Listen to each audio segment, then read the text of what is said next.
नमस्कार दोस्तों, अंधविश्वास दूर करने की दिशा में ये हमारा 25वां वीडियो है। इससे पहले भी जो मैंने 24 वीडियो बने हैं उसमें भी हमने अंधविश्वास दूर करने का प्रयास किया है। अगर आपने अभी तक उन वीडियो को नहीं देखा है तो उन्हें जरूर देखें ताकि हमारे समाज से अंधविश्वास दूर हो सके। तो चलिए वीडियो को प्रारंभ करते हैं। देखिए, हमारा पहला क्वेश्चन है कि अर्थी को क्यों नहीं जलाया जाता है। अक्सर आपने देखा हो कि जब किसी व्यक्ति की मृत्यु हो जाती है तो मृत्यु होने के पश्चात जब उसकी बॉडी को, जो उसका पार्थिव शरीर होता है, उसको जब हम लोग शमशान घाट ले जाते हैं तो अक्सर हम उसमें जो है अर्थी का इस्तेमाल करते हैं। अर्थी जो है वो बांस की होती है, वो भी कच्चे बांस की, यानी कि जब जो हरा बांस होता है उसकी अर्थी बनाई जाती है और उसी अर्थी पर जो है पार्थिव शरीर को लिटाया जाता है और हम उसे लेकर जाते हैं शमशान घाट। तो शमशान घाट पर जब हम उसे ले जाते हैं तो शमशान घाट पर या तो उसको जो है जल प्रवाह किया जाता है या फिर उसको जो है हम लोग जलाते हैं।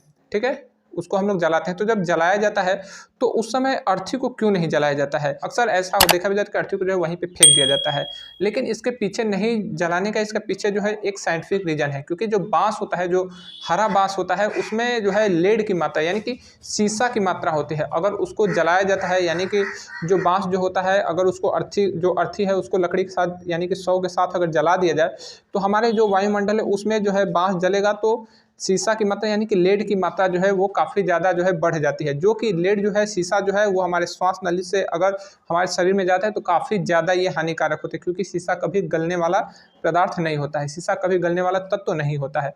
तो इसीलिए जो है हरे बांस को नहीं जलाया जाता है, बस यही कारण है। उसके बाद आप देखेंगे कि जो अर्थी है वो जब सूख जाती है तो जो दाह संस्कार करने वाले जो जो जो वहाँ पे लोग उपस्थित रहते हैं, जो कि हमेशा ये क्रियाक्रम करते हैं, तो वो उठाकर अपने घर ले जाते हैं, उसको जलाते हैं, उसका कई तरह का इस्तेमाल करते हैं। उससे कोई कुछ नहीं होता। ये नहीं कि इससे प्रेत बाधा हो जाएंगे या भूत उसके घर चले, ऐसा कुछ नहीं होता है। देखिए, नेक्स्ट है, मृत्यु समय रामायण क्यों पढ़ा जाता है। अक्सर आपने देखा हो कि जब किसी व्यक्ति की हमारे हिंदू धर्म में मृत्यु होने लगती है, मृत्यु होने के बिल्कुल जब मृत अवस्था उसके नज़दीक आ जाती है तो उसके पास जो है लोग बैठते हैं और रामचरितमानस का पाठ करते हैं, रामचरितमानस का पाठ करते हैं। तो आखिर ऐसा क्या रीज़न है कि मृत्यु के समय नज़दीक आने पर व्यक्ति को रामचरितमानस पढ़ा जाता है, उसको रामचरितमानस सुनाया जाता है।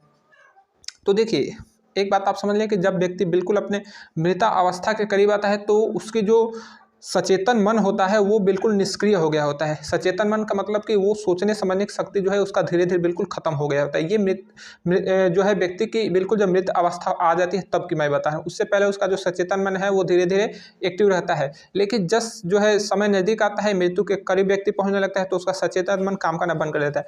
ना तो उसे सही से दिखाई देता है, ना उसको सही से सुनाई देता है। उसका जो है बिल्कुल जो ज्ञानेंद्रिय है वो खत्म हो गई होती है, यानी कि वो कुछ ज्ञान अनुभव नहीं कर पाता है। तो अगर आप उसके पास जो है रामचरितमानस का पाठ भी करते हैं तो उसे नहीं सुनाई देगा। लेकिन लोग कहते हैं कि रामचरितमानस का पाठ करने से जो यमदूत होते हैं वो मृतक की जो आत्मा है उसको सही से यमलोक तक पहुंचाते हैं, या फिर यमदूत जो है रामचरितमानस के पाठ करने से जो है वो राम जी का वहाँ पर प्रभाव रहता है और अपना कार्य सही से करते हैं, वो मृतक को परेशान नहीं करते। ये लोगों की कहना है। लेकिन देखिए, ये केवल एक अंधविश्वास है, ये लोगों की एक मूर्खतापूर्वक बात है। इसमें कोई सच्चाई नहीं है, इसमें कोई तर्क नहीं है। इसका मेन रीजन जो है वो एक सामाजिक कारण है। देखिए, रामचरितमानस जो है वो हमारे श्री रामचंद्र जी से जुड़ा हुआ है। आज भी हमारे समाज में श्री रामचंद्र जी को काफ़ी ज़्यादा आदर से उनका नाम लिया जाता है, काफ़ी उनको हम लोग मान सम्मान देते हैं। तो रामचरितमानस इसीलिए पढ़ा जाता है कि जो मृतक के पास पड़ोस के लोग हैं, जो घर के लोग हैं, जो रिश्तेदार हैं, वो उनके साथ बैठे हैं।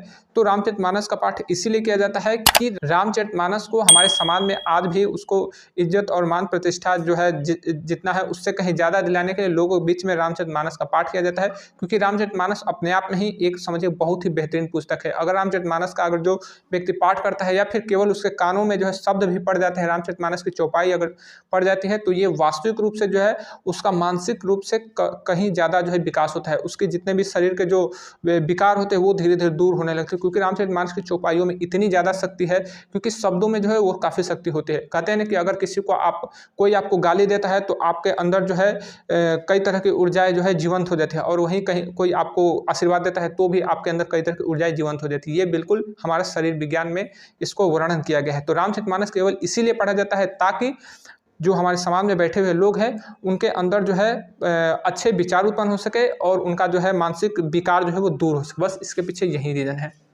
नेक्स्ट है, फूल तोड़ने की सही दिशा क्या है? देखिए, फूल तोड़ने की सही दिशा या फिर निश्चित दिशा अक्सर आपने देखा होगा कि समाज में इसको लेकर बात किया जाता है कि हमें जो है सुबह फूल तोड़ना चाहिए, शाम को नहीं तोड़ना चाहिए, हमें दोपहर में तोड़ना है तो उत्तर दिशा में मुँह करके तोड़ना चाहिए, दक्षिण दिशा में मुँह करके फूल नहीं तोड़ना चाहिए। तमाम ऐसी जो है भ्रांतियाँ बनी हुई है। मैं बता रहा हूँ कि फूल कभी तोड़ना ही नहीं चाहिए, क्योंकि फूल तोड़ना बहुत ही ज़्यादा पाप वाला कार्य है। अगर आप किसी पौधे को काट रहे हैं तो लोग कहते हैं पौधे को नहीं काटना चाहिए, पौधा अगर आप काटेंगे तो आपको पाप लगेगा, प्रकृति जो है आपको पाप देगी। ठीक उसी तरह अगर आप जो है फूल को भी काटेंगे या तोड़ेंगे तो पाप लगेगा। जैसे वृक्ष काटना जो है पाप लगता है, उसी तरह फूल तोड़ना भी पाप लगता है। हाँ, अगर आपको बहुत ज़रूरत हो उसकी पत्तियाँ को या फूल की या टहनी की तो आप काटें, जैसे कि औषधि के रूप में। यदि किसी व्यक्ति को चोट लगी है तो उसका आप प्रयोग कर सकते हैं। यदि किसी बुखार में आपको दवा चाहिए, पत्ती चाहिए, फूल चाहिए तो आप तोड़िए, कोई इसमें दिक्कत नहीं, प्रकृति भी आपको माफ़ कर देगी। लेकिन आप केवल इसलिए फूल तोड़ रहे हैं कि हम इसको भगवान के चरणों में ले जाकर समर्पण कर देंगे या फिर माला बनाएंगे या फिर जो है उसको कुछ खेल में इस्तेमाल करेंगे, तो ये समझिए आपको कहीं ना कहीं पाप लगेगा, क्योंकि फूल तोड़ना काफ़ी पाप होता है। क्योंकि फूल जो है वो प्रकृति का श्रृंगार होती है। जिस तरह से एक आम के वृक्ष से अगर आम तोड़ लिया जाता है तो आम के वृक्ष के पास कोई नहीं जाता है और आम का श्रृंगार खत्म हो जाता है, ठीक उसी तरह से फूल के पौधे से अगर फूल को तोड़ लिया जाए तो फूल के पास कोई नहीं जाएगा, फूल का श्रृंगार खत्म हो जाएगा। तो इसीलिए हमें इस पाप से को करने से बचना चाहिए।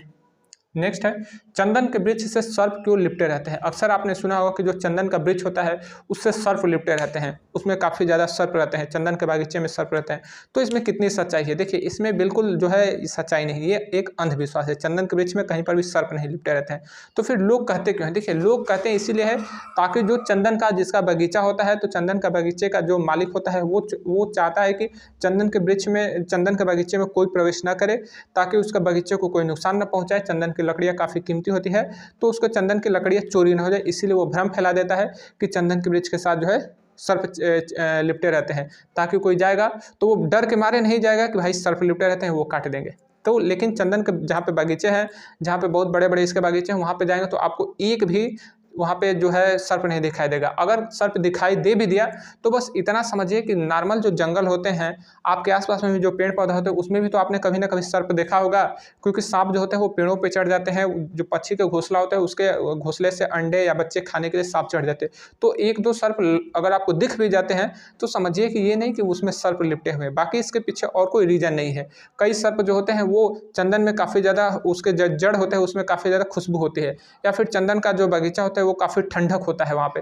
तो बस इसी कारण भी जो है कुछ सांप वहाँ पे चले जाते हैं, खुशबू के कारण या फिर ठंडक के कारण। तो अब इसका मतलब ये नहीं कि चंदन के वृक्ष से सर्प लिपटे रहते हैं, ये केवल समझिए एक अंधविश्वास है और जो बगीचे के मालिक है उसका एक षड्यंत्र है। नेक्स्ट है, छठ पर्व नदी किनारे क्यों मनाया जाता है? देखिए, छठ पर्व नदी किनारे मनाने का मतलब केवल एक प्रकृति से जुड़ाव हमारा है। आपने देखो कि छठ पर्व जो मनाया जाता है नदी किनारे मनाया जाता है, सूर्य को अर्घ्य दिया जाता है, जो मौसमी फल है उसका जो है प्रसाद चढ़ाया जाता है, जो बाँस की जो सूप होते हैं जिसे सूपा कहा जाता है उसका इस्तेमाल होता है। तो ये समझिए हमारा बिल्कुल प्रकृति से जुड़ा हुआ त्यौहार है, इसीलिए इसमें जितने भी कर्मकांड है वो सारे कर्मकांड जो है वो प्रकृति से जुड़े हुए, यानी नदी किनारे जाना है, सूर्य को अर्घ्य देना है, तो ये सारे प्रकृति से जुड़े हुए कार्य है। इसीलिए नदी किनारे जो है इसको अर्घ्य दिया जाता है, ताकि इसी बहाने जो है नदी का संरक्षण हो सके और नदियों की साफ सफाई भी होती रहे। तो बस यही इसके पीछे रीजन है। तो उम्मीद करूँ कि आपको मेरी ये जो पांचों क्वेश्चन का मैंने जो जानकारी दी आपको पसंद आया होगा। अगर आपको जानकारी सही लगे तो आप दूसरे को भी शेयर जरूर करें, ताकि उनका भी अंधविश्वास दूर हो सके। तो मिलेंगे अगले वीडियो में, तब तक के लिए जय हिंद।